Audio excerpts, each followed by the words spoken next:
You win a person, you win a generation. Muna ilang line.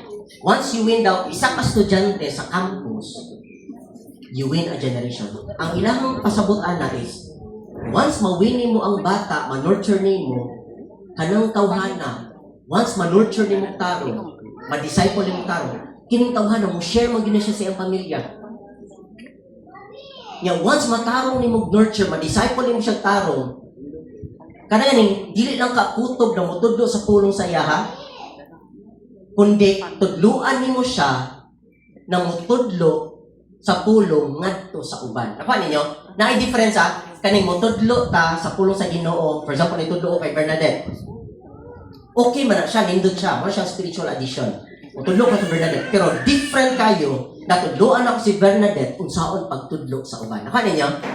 The same niya kung sa atong children. Principle sa discipleship. Mutudlo ta sa atong anak, dili lang to kutob na tudluan nato siya unsaon pagbasa sa pulong sa Ginoo o unsaon pag-study sa pulong sa Ginoo. Tudluan nato siya unsaon pagtudlo sa pulong sa Ginoo ngadto sa ubang tao.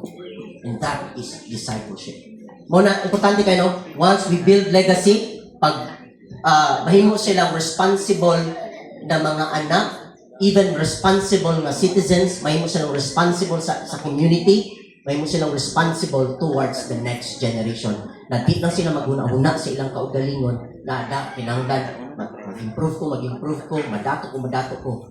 But ang rason niya, no, gusto ta mabubuan ng panalangin gikan sa Ginoo so that we are able to bless share other channel of blessing. Okay? So, what we built today sa ato ang mga panibalay, ako nagtuo ko, once ma-nurture na itong tarong ato mga anak, they will be able to echo it to other people in decades to come.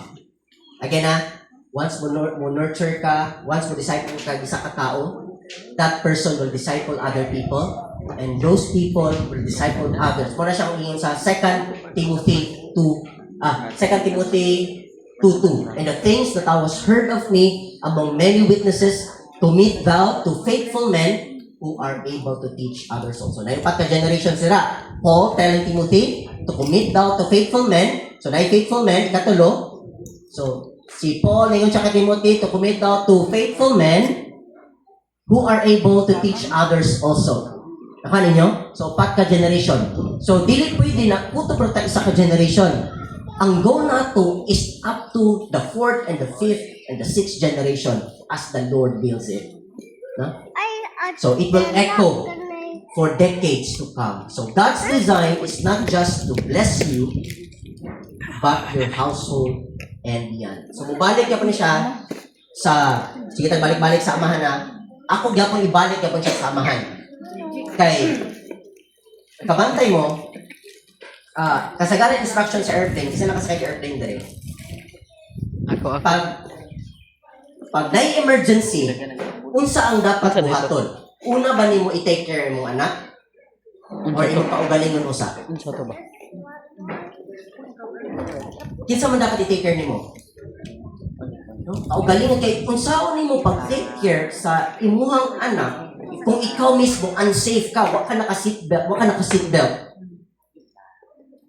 So na butano wa ka naka-seatbelt. Dako na una kasi mong anak, ikuha ni mo yung anak. Pag may crash na may tabo, may tendency na dako gyud possibility na kamong duha, no? No.